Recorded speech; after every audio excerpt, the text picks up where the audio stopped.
Hi there and welcome to my movie. This is yesterday's P1 Gaming, pardon me, P1 Gaming 6 hours of Istanbul, Turkey. It was a mixed class race with Apex modding GT3 cars. There were 30 of them on the grid, maybe 26 of them on the grid. And the balance of the grid, total number was 39. So then we had 13 World Touring cars. It was a wet quali and a wet start to the race. Hageman Racing, which is my normal team, entered 2 cars for this race. The lead car, well, the first car in the team, was piloted by Lars and Bjorn Hageman, 2 original Hageman brothers. And then myself, David O'Reilly, and Cody Blanton were the 2 adopted Hageman brothers. We all team up for the long races. In fact, we were victorious in the 24 hours of the Nordschleife late last year. Since then, there's been a few more. There's been a 6 hours of Atlanta. There's been a 12 hours of Bathurst, which have been awesome fun. And here we are. This is the outlap. The race starts under safety car. We've qualified in about 20th place, so we've only beaten about 6 GT3 cars, and there's a lot of cars in front of us. But, you know, a lot can happen in a 6-hour race, particularly on a short circuit like this, and particularly with a wet start. So we're about to go green. I've got a car in close proximity here with me, driven by a guy called Matt Horst, who I know well. Matt and I have driven together as a team before in endurance races, and Matt's a very good driver, so I was, in a way, pretty pleased to be in front of him in quali. Quali's not my strength. We enter here turn 1, the race is live and it's hot and heavy. My priority was to get to the left, so I just couldn't be hit by somebody who was overshooting turn 1. Matt and I are not quite level, but Matt's on the inside, I'm on the outside through turn 2, which gives me the box seat really for turn 3. So I'm on the inside slightly ahead and trying to keep the drying line, and we have a bit of a touch. I think we're basically side by side and unsighted, but it results in both of us spinning almost in unison. And you can see here that I suppose technically I had the slight lead at the turning point and I had the inside line, but we were virtually side by side, and I think that's one of those things that's called a racing incident. I always feel different from the cockpit. But here we are, of course, we've got all the touring cars coming. We've got to let pretty much all of them through. So at this point in time, Sector 1, Lap 1, I rejoin in 33rd place and have a bit of fun because the touring cars are significantly slower in a straight line, but it's not a bad matchup actually as mixed class racing goes, because they've got decent braking and decent cornering speed. So we're able to race with them on track. Now they don't have to give way to me, they're racing in their own event. They're not background scenery, so I have to respect them, respect their line, and really try not to get in their way.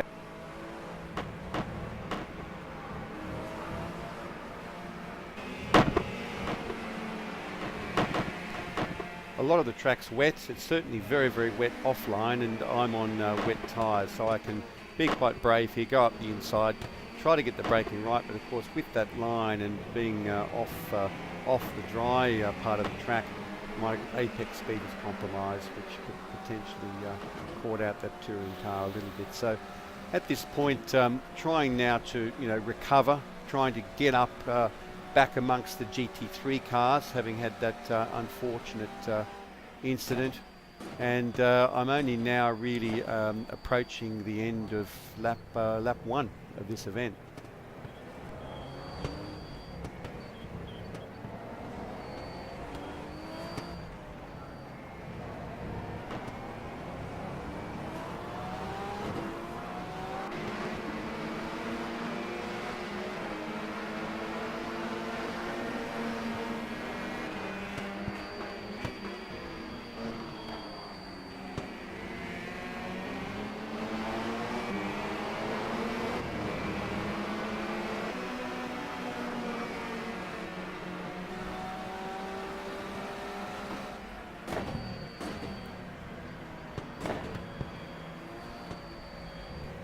I've now got a GT3 car to fight, which is nice. I've pretty much cleared most of the touring cars. It's lap 2, and somebody else must have had some issues because he's down the back with me, and I'm trying now the mountain attack. The trick is you can see there the drying line, and there's not room for two cars on that drying line, and he's been pretty assertive up the inside, so I've had to drift wide a bit onto the wet line, and we're engaged in a good old battle for position, and that's motor racing. So very wet round the outside here, and the dry line's the place to be. Once you've fallen off it in turn 8, it is a very long corner, one corner with 3 apexes, and I'm going to have a good old fight with this GT3 car.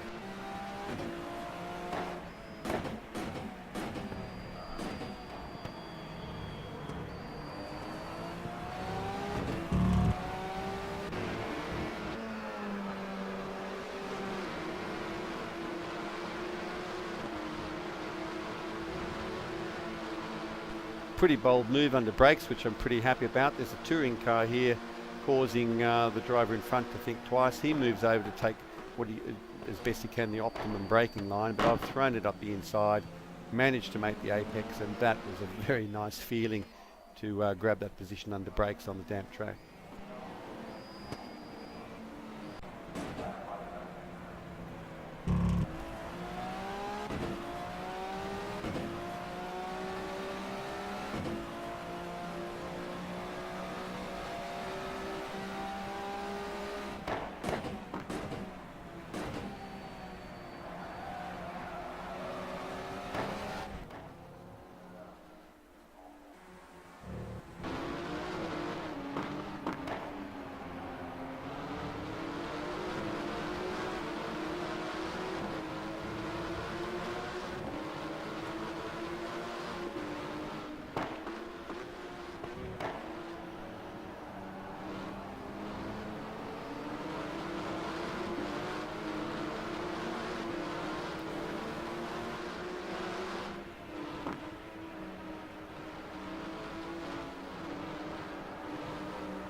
I've got another GT3 car to fight. It's a BMW Z4 up ahead.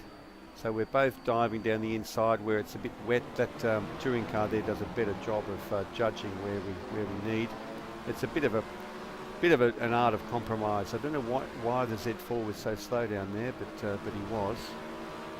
Maybe he's on dry tyres. I don't know.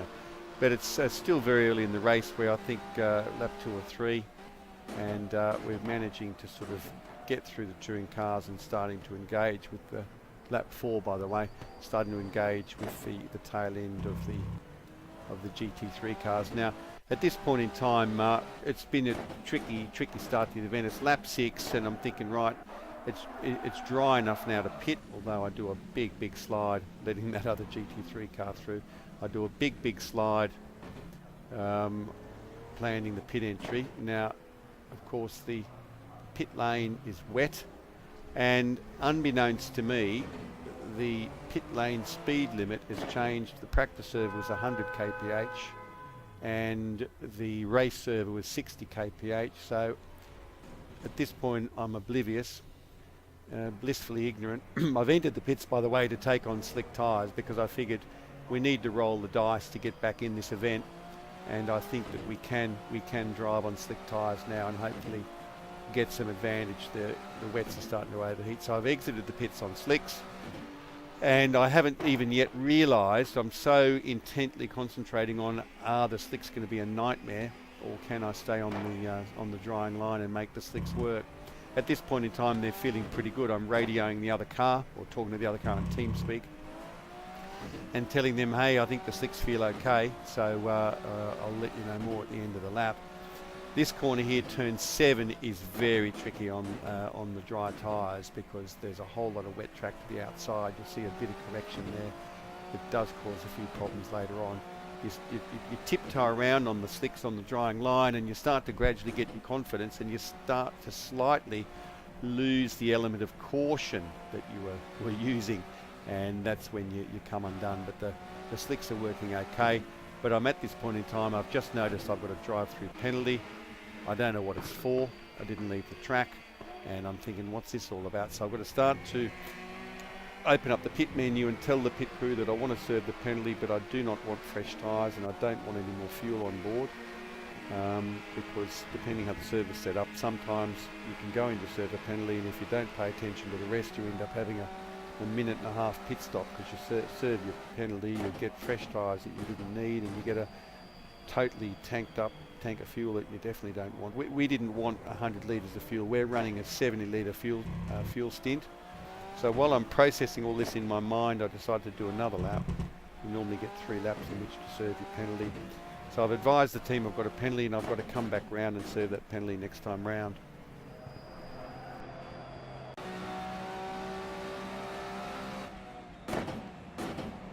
So it's the end of lap 8. I'm on the slick tyres, doing my best to keep to the drying line, but of course as you enter pit lane there is no drying line.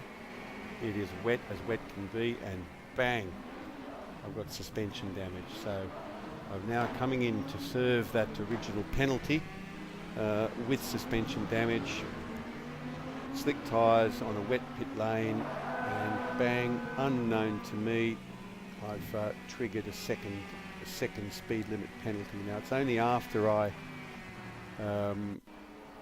carefully checked the speed limiter. That's my exiting the pits there. I'm now really pretty flustered. I've had 1 pit stop plus 2 penalties now, so I'm looking down the barrel of 3 pit stops, plus I've damaged the car. That's 4 pit stops. So I'm navigating the track now with with damaged suspension, another penalty to serve, threading my way through these touring cars, and I'm thinking we are not having a good opening stint here. As I'm preparing to, I'm resetting the instructions here to enter the pits. This time round, I want the car fixed. I don't want to serve the penalty, so I've given that instruction in the pit menu. Repair the car, don't serve the penalty. As I enter the pits now for pit stop number 3 on lap 9. Very careful through here because it's all very wet and I'm on slicks. And I enter the pits to get some repairs.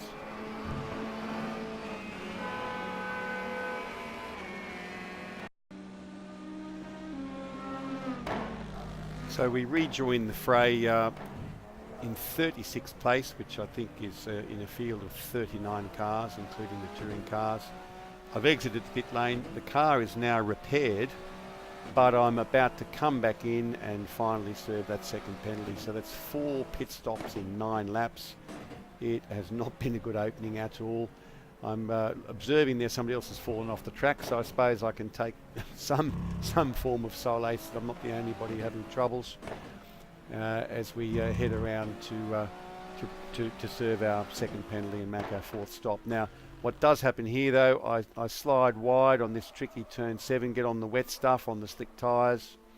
I think I've just suffered from mental overload. There's been so much going on, I forgot to really carefully stick to the drying line. So I'm off track. Someone else has done the same thing off here on the apron with me, so I slowly let him through. I rejoin, and the race leader comes up behind to lap me after all of our delays. We're now about to be lapped on lap 9 now. You can't give way in the middle of a corner, it doesn't work. So I'm trying to take an exit here that's really to the left to allow him the optimum exit. But that compromises my apex speed. It makes me a very slow moving car, and he misjudges that quite badly. And you see he arrives at the back of my car. Instead of waiting for the corner exit, he's bang on the throttle now, and a very nice little pit manoeuvre that the California Highway Patrol would have been really proud of.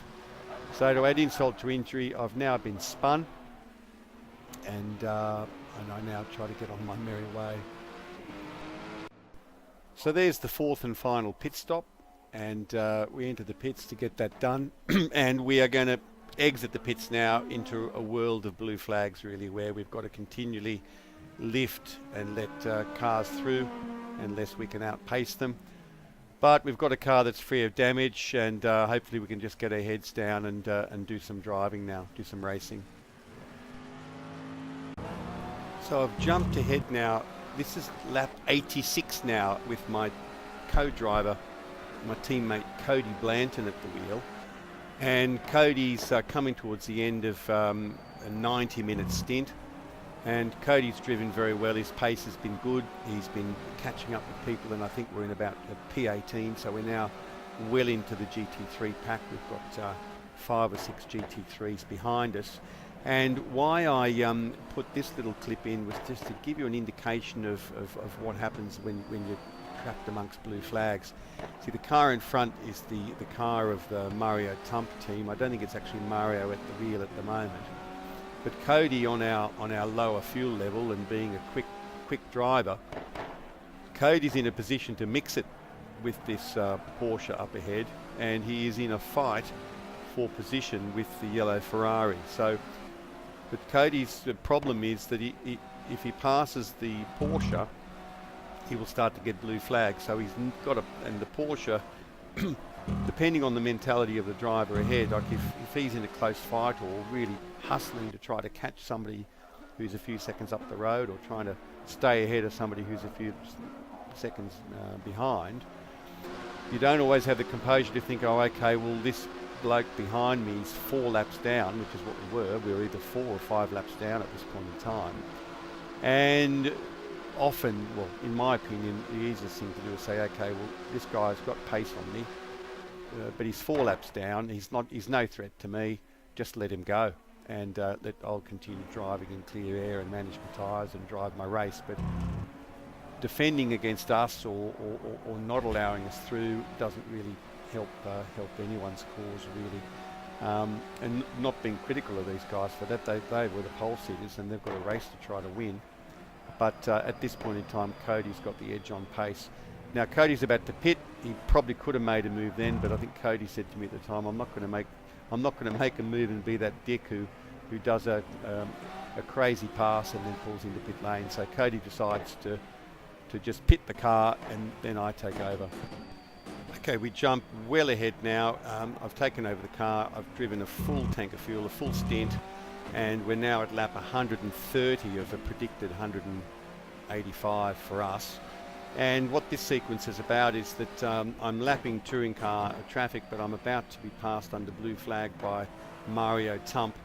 And this is a point where blue flags are a bit annoying because they take away your rhythm and they cost you pace. You know, you probably lose a couple of seconds every time you let someone through. But I pull to the left, I lift and short shift, let Mario Tump through, and then quite frankly what I was doing now is trying to have a bit of a look and try to learn something, because Mario is an outstanding driver in the 911, and the 911 is my favourite car, so I really wanted to try and see what he was doing differently.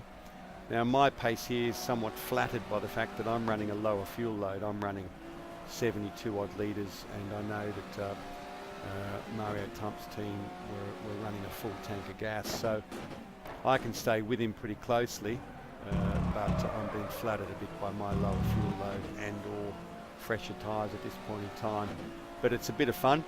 And the other thing that's happening at this stage in time, when I took over the car and then drove a stint, when I filled up the tank and put fresh tyres on for my second stint, there was a car 20 seconds behind me racing us for position, and the driver who took over that car, somebody by the name of Beard, was gradually catching me. In about 15 laps into this 24 lap stint, we engage in a pretty nice battle with this Bentley driven by Mr. Beard, and it becomes a lot of fun. And I guess the first half of this video was about how frustrating it can be and how annoying it can be when everything goes not according to plan. Now we've got about to enter a battle. We've also got another lapped car situation. That's somebody called Long in the flag to flag car.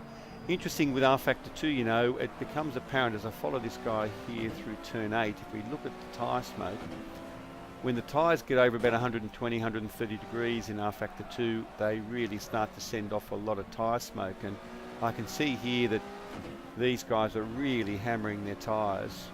They've got fantastic pace, but they are really hammering their tyres, and that might be something that comes back to roost later on.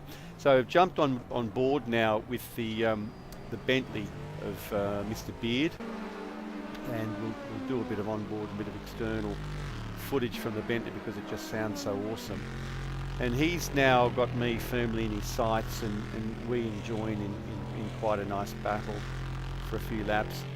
And it becomes a good, hard, clean battle with some good tactics. A few issues from lapped cars. That's my car just in front there, the red and white one.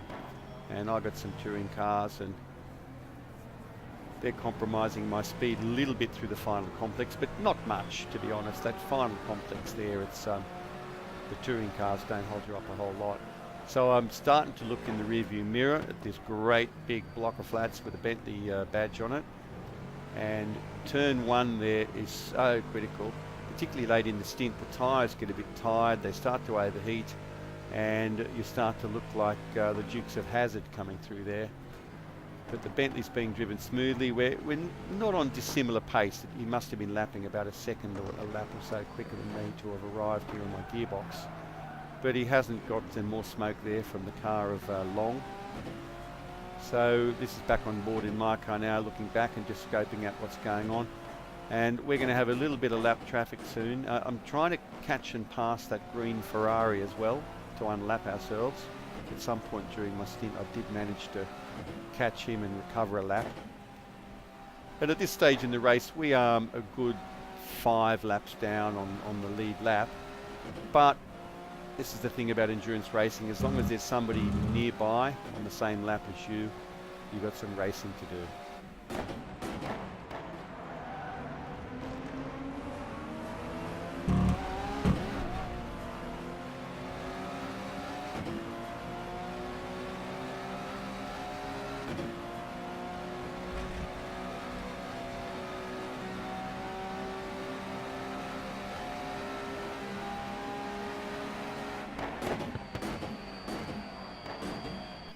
So at this point in time, I'm starting to hear the big Bentley's exhaust. It's a twin turbo V8, and I'm starting to feel a bit of pressure. I must admit, I'm trying to drive smooth and quick, trying to manage traffic well, and hoping that he doesn't get through the traffic quite as easily and as smoothly as I am. And turn one here, I mentioned earlier, when the rears start to go, you see a little bit of a counter steer there. When the rears start to overheat a bit, and if you come in a bit too hot, you've thrown that big flat 6 engine and gearbox out to the right hand side, the outside of the corner, and it just wants to keep going. Inertia takes hold, and if the tyres aren't as crisp and fresh as they were at the beginning of the stint, they can let go. So I managed to catch that oversteer moment that time. But I'm starting to have a bit of a problem. It's late in the stint, and I am starting to have a bit of an issue with my rears in some of these critical points. And now it's just the Bentley and me. We're back on board again. The Bentley's got clear air, and he is definitely feeling ambitious about taking 17th place, which is what we're sitting in at the moment. And it's a nice old battle.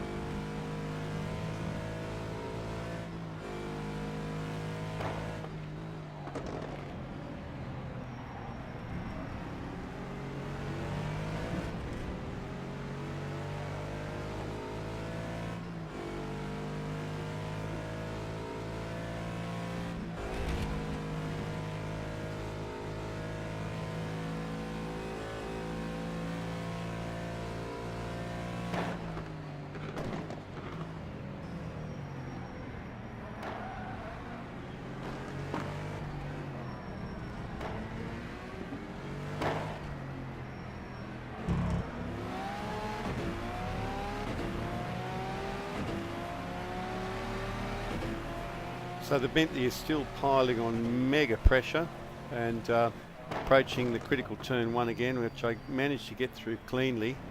I didn't take the optimum line because I didn't want to throw the outside line open.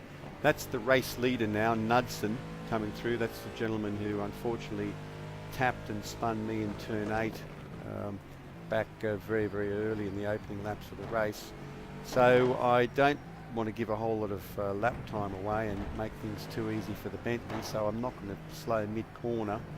And what I do here is I move left to try to signal my intentions, and I lift and short shift, and missed a bit, and the Bentley decides to do a bit of a Max Verstappen move from Monaco a couple of years ago and try to follow the lapping car through. But I just managed to come back up to speed again and steal a better entry line into turn 7.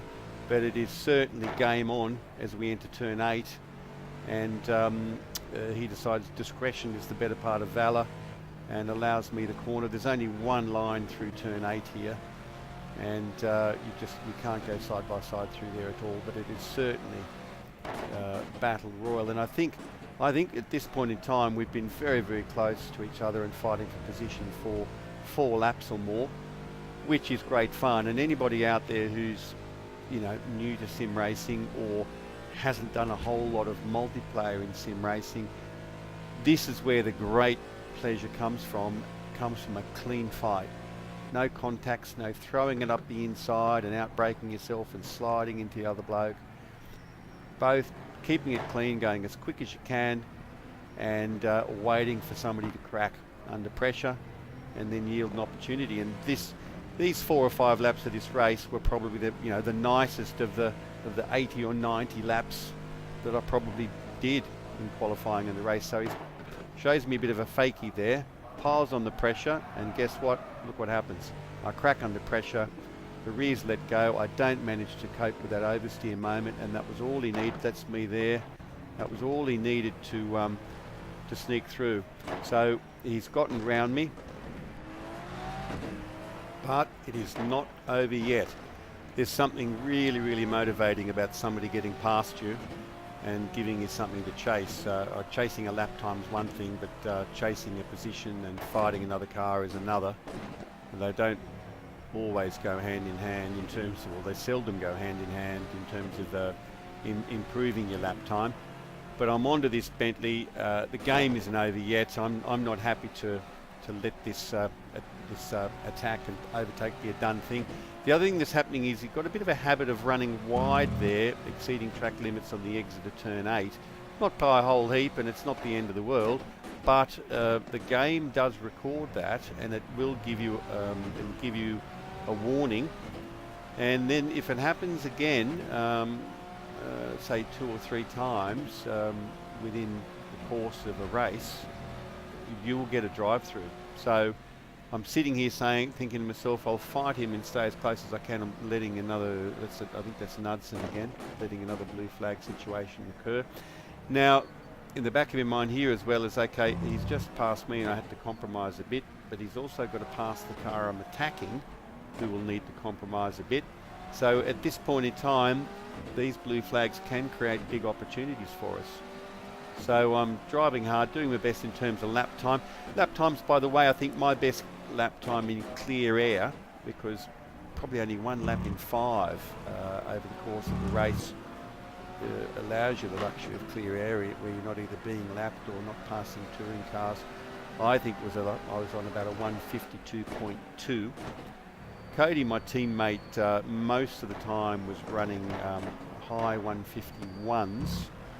So we weren't separated by a whole heap on a clean lap, but late in the race he had a bit of a sprint stint because the way we did our fuel numbers, our final stint, we only needed 60 litres of fuel, and he got out there and hammered the tyres hard and did a 150 flat, so that then his tyres went away. So tyre management's a big part of it. So, race pace between the lead teams and between our team, there wasn't much in it. There was probably second a lap, less than a second a lap in it, but you've got to have a clean event. That's the whole thing with endurance racing. It's not the guy who's got that mad sort of hot lap pace over 1 lap. It's the team that can lap within, say, a second of that, but not have issues. And that's what endurance racing is all about. So I'm in battle, but we've got a bit of traffic ahead.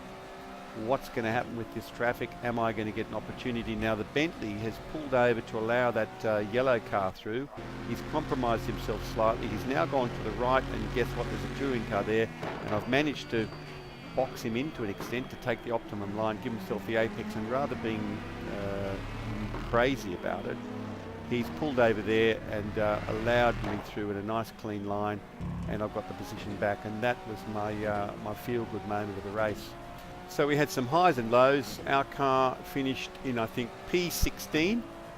The car with the Hageman brothers in it finished in P8. Well done to them. And there was an awesome battle for the lead. Only 5 minutes from the end, the lead changed. And I think it was Dylan Scrivens from Musto who took the checkered flag. So congrats to them and thanks to P1.